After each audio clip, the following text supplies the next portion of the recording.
សំឡេងថ្លង់អាចបង្កគ្រោះថ្នាក់ដល់សុខភាពការរស់នៅប្រឈមនឹងសំឡេងថ្លង់និងរំខានរាល់ថ្ងៃដូចជាការពាក់ត្រចៀកស្ដាប់ភ្លេងយូររាប់ម៉ោងខ្លាំងៗឬក៏ស្ដាប់ស្នូរសំឡេងខួងសំឡេងការដ្ឋានសំឡេងរំខានទាំងអស់នេះអាចប៉ះពាល់ខ្លាំងដល់ប្រព័ន្ធសោតសាស្ត្ររបស់យើងតែបើខូចខាតហើយមិនអាចស្ដារឡើងវិញបានទេនៅអឺរ៉ុបមានប្រជាជនប្រមាណជិត125លាននាក់រស់ប្រឈមនឹងការបំពុលបរិស្ថានជាសំឡេងរំខានហើយបើតាមភ្នាក់ងារបរិស្ថានអឺរ៉ុបបរិស្ថានសំឡេងពុលបានជំរុញឲ្យមនុស្ស43,000នាក់ចូលមន្ទីរពេទ្យនិងជាង10,000នាក់ស្លាប់មុនអាយុក្នុងមួយឆ្នាំបាននិយាយអំពីការរំខានដោយសំឡេងអ្នកដែលរងគ្រោះមុនគេបំផុតគឺត្រចៀកហានិភ័យនៃសំឡេងលាន់ឮខ្លាំងនិងទៅប៉ះពាល់ដំបូងគេគឺប្រព័ន្ធសោតាវិញ្ញាណសម្រាប់រយៈពេលធ្វើការ8ម៉ោងក្នុងមួយថ្ងៃការប្រឈមនឹងសំឡេងលើសពី85ដេស៊ីបែលត្រូវបានគេចាត់ទុកថាគ្រោះថ្នាក់បើជាសំឡេងលាន់ឮខ្លាំងជាងនេះទៅទៀតសូមកុំនៅស្ដាប់និងនៅក្បែរយូរឲ្យសោះបើជាសំឡេងលាន់ឮខ្លាំងលើសពី130ដេស៊ីបែលទោះបីប្រឈមស្ដាប់ក្នុងរយៈពេលខ្លីក៏ដោយក៏ជាដំណើរគ្រោះថ្នាក់ដល់ត្រចៀកដែរការរស់ប្រឈមនឹងសំឡេងរំខានឮខ្លាំងយូរទៅក៏សេកានៃសរីរាង្គត្រចៀកខាងក្នុងនឹងត្រូវបំផ្លាញបន្តិចម្ដងដោយមិនដឹងខ្លួនហើយយើងនឹងមានអាការៈធ្ងន់ត្រចៀកថ្លង់បន្តិចម្ដងដែរថ្លង់មាន3ដំណាក់កាលទី1គឺជាការថ្លង់ស្រាលដែលម្ចាស់ខ្លួនមិនទាំងចាប់អារម្មណ៍ថាខ្លួនឯងបាត់បង់សមត្ថភាពស្ដាប់ផងពីព្រោះនៅក្នុងដំណាក់កាលនេះត្រចៀកនៅអាចចាប់រលកសំឡេងនិយាយបាននៅឡើយតតែអ្នកនៅទល់មុខប្រើភាសាខ្សឹបខ្លាំងក្រោម30ដេស៊ីបែលទើបចាប់ស្ដាប់លែងសូវបានដំណាក់កាលទី2គឺជាការថ្លង់មធ្យមឬហៅកាត់ថាការធ្ងន់ត្រចៀកដែលត្រចៀកស្ដាប់លែងសូវបាននៅរាល់សំឡេងណាដែលស្រួយខ្លាំងការឆ្លើយឆ្លងគ្នាអាចនឹងពិបាកយល់ឬដោយហេតុតែអ្នកថ្លង់មិនអាចឮច្បាស់នៅពាក្យណាមួយក្នុងឃ្លាដំណាក់កាលទី3គឺជាការថ្លង់ធ្ងន់ត្រចៀកខ្លាំងមែនទែនមិនអាចស្ដាប់បានអ្នកជំងឺមានអាការៈថ្លង់ស្ដាប់គេលែងបានសោះឬក៏បានយ៉ាងតិចតួចបំផុតដូចជាពាក្យចាស់ថាថ្លង់ដូចជញ្ជាំងតតែសំឡេងចាប់ពី90ដេស៊ីបែលឡើងទៅទើបចាប់ផ្ដើមឮខ្លះសំឡេងមិនត្រឹមតែធ្វើឲ្យអ្នកធ្លាក់ខ្លួនមានអាការៈធ្ងន់ត្រចៀកឬថ្លង់ទេតែថែមទាំងអាចបង្កឲ្យមានអារម្មណ៍ថាឮសំឡេងខុសពីធម្មតាពេលនៅទីកន្លែងស្ងាត់ឬក៏បង្កឲ្យត្រចៀកពិបាកទ្រាំនិងឆាប់ស្រាវនឹងសំឡេងណាមួយឬធ្វើឲ្យយើងមានអារម្មណ៍ឆាប់ស្លុតឬឈឺដូចជាបែកក្រដាសត្រចៀកនៅពេលឮសំឡេងអ្វីមួយខ្លាំងដូចជាសំឡេងកាំភ្លើងសំឡេងផ្ទុះឬក៏សំឡេងកាំជ្រួចមានការសិក្សាជាច្រើនបានបង្ហាញថាពលករធ្វើការនៅក្នុងកន្លែងមានសំឡេងលាន់ឮខ្លាំងសំឡេងគ្រឿងចក្ររោងចក្រឬសំឡេងម៉ាស៊ីនជាដើមច្រើនតែមាននិន្នាការធ្លាក់ខ្លួនคล้ายជាបុគ្គលមានបញ្ហាសរសៃឈាមបេះដូងកាន់ប៉ុស្តិ៍ការងារមានសំឡេងឮខ្លាំងកាន់តែយូរឆ្នាំកាន់តែគ្រោះថ្នាក់កើតជំងឺពាក់ព័ន្ធនឹងសរសៃឈាមបេះដូងពីព្រោះសំឡេងជាប្រភពបង្កើនល្បឿនចង្វាក់បេះដូងសម្ពាធឈាមអត្រាកូលេស្តេរ៉ុលនិងស្លោកបេះដូងបើជាសំឡេងរំខាននៅពេលយប់វិញវានឹងជាឥទ្ធិពលអវិជ្ជមានខ្លាំងជាងគេដល់ដំណេកប្រឈមនឹងសំឡេងរំខានខ្លាំងចាប់ពី80ដេស៊ីបែលឡើងទៅរយៈពេល12ម៉ោងនឹងធ្វើឲ្យចង្វាក់ដំណេករបស់យើងត្រូវរួញខ្លីនិងតិចជាងមុនដែលជាហេតុធ្វើឲ្យយើងមានអាការៈជំងឺនឿយហត់រ៉ាំរ៉ៃវាមិនមែនជាការកម្រិតទេដែលយើងមានអារម្មណ៍គេងមិនគ្រប់គ្រាន់និងមិនឆ្អែតងើបឡើងអស់កម្លាំងមួម៉ៅមិនសប្បាយចិត្តដោយសារតែមានសំឡេងមករំខាននៅពេលកំពុងសម្រានដោយមូលហេតុសំឡេងនេះបានជាអ្នកធ្វើការយប់សម្រាប់ថ្ងៃអាចមានវិបត្តិដំណេកនិងផលវិបាកចំពោះសុខភាពធ្ងន់ធ្ងរជាងមនុស្សធម្មតា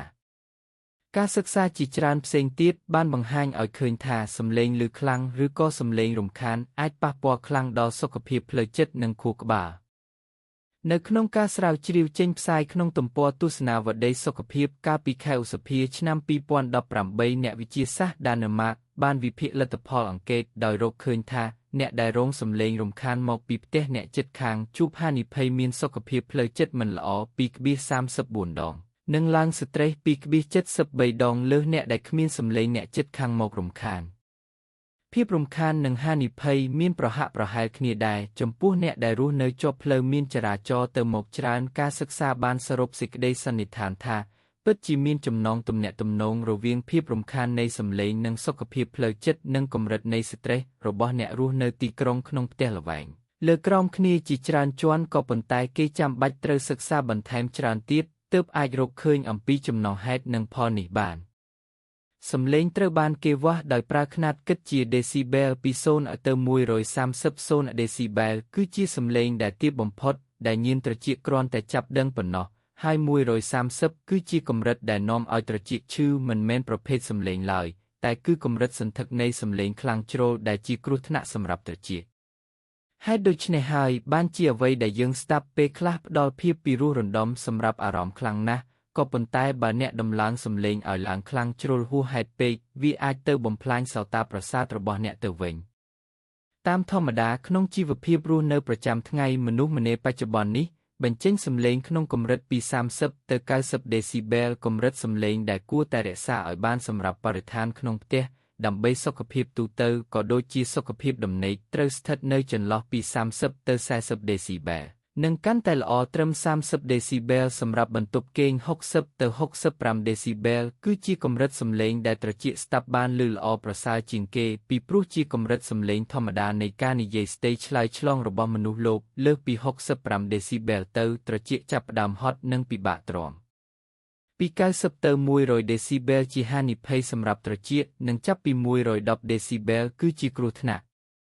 ដើម្បីបានដឹងថាបរិស្ថាននៅជុំវិញខ្លួនមានកម្រិតសំឡេងប៉ុន្មានដេស៊ីបែលឲ្យពិតប្រាកដនោះគេត្រូវការប្រើប្រាស់ម៉ាស៊ីនសម្រាប់វាស់សំឡេងក៏ប៉ុន្តែជាគោលការណ៍កម្រិតសំឡេងស្ងាត់ដូចនៅក្នុងបន្ទប់ស្ទូឌីយោថតមានកម្រិត10ដេស៊ីបែលនិយាយខ្សឹបបញ្ចេញសំឡេងមានកម្រិតសំឡេងប្រមាណ20ដេស៊ីបែលសំឡេងទូទឹកកកមានកម្រិត40ដេស៊ីបែលសំឡេងនៅផ្សារទំនើបមានកម្រិត50ដេស៊ីបែលហើយ60ដេស៊ីបែលគឺជាសំឡេងឡានបើកតាមផ្លូវថ្នល់រីឯស៊ីប៉ាឡេវិញមានកម្លាំងដល់ទៅ80ដេស៊ីបែលសំឡេងក្នុងកាសបើកអស់លេខស្មើនឹង100ដេស៊ីបែល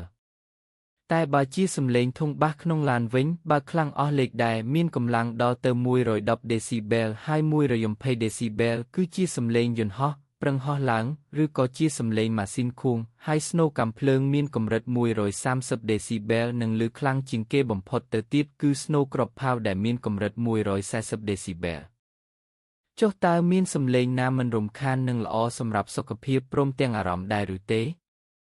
ពិតជាមានគឺការស្ដាប់សំឡេងធម្មជាតិបើតាមការសិក្សាស្រាវជ្រាវអ្នកជំនាញជីវវិទ្យានៅសាកលវិទ្យាល័យប្រទេសកាណាដាចេញផ្សាយកាលពីថ្ងៃទី22ខែមីនាឆ្នាំ2021នៅក្នុងទំព័រទស្សនាវដ្តីវិទ្យាសាស្ត្រថាការចំណាយពេលវេលាស្ដាប់សំឡេងធម្មជាតិអាចកាត់បន្ថយស្ត្រេសបង្កើនសមត្ថភាពផ្នែកបញ្ញាហើយអាចកាត់បន្ថយការឈឺចាប់បានទៀតផង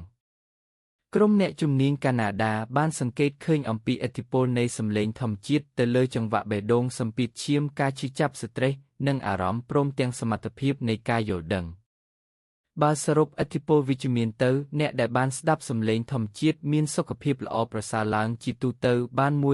186%និងបានកាត់បន្ថយអត្រាស្ត្រេសនិងភាពមុមាំបាន28%សំឡេងធម្មជាតិដែលផ្ដល់ផលល្អជាងគេគឺសំឡេងទឹកហូរបន្ទាប់មកគឺសំឡេងសត្វច្រៀងនិងបន្ទាប់មកទៀតសំឡេងទឹកហូរលាយជាមួយនឹងសំនៀងសត្វសូមអរគុណ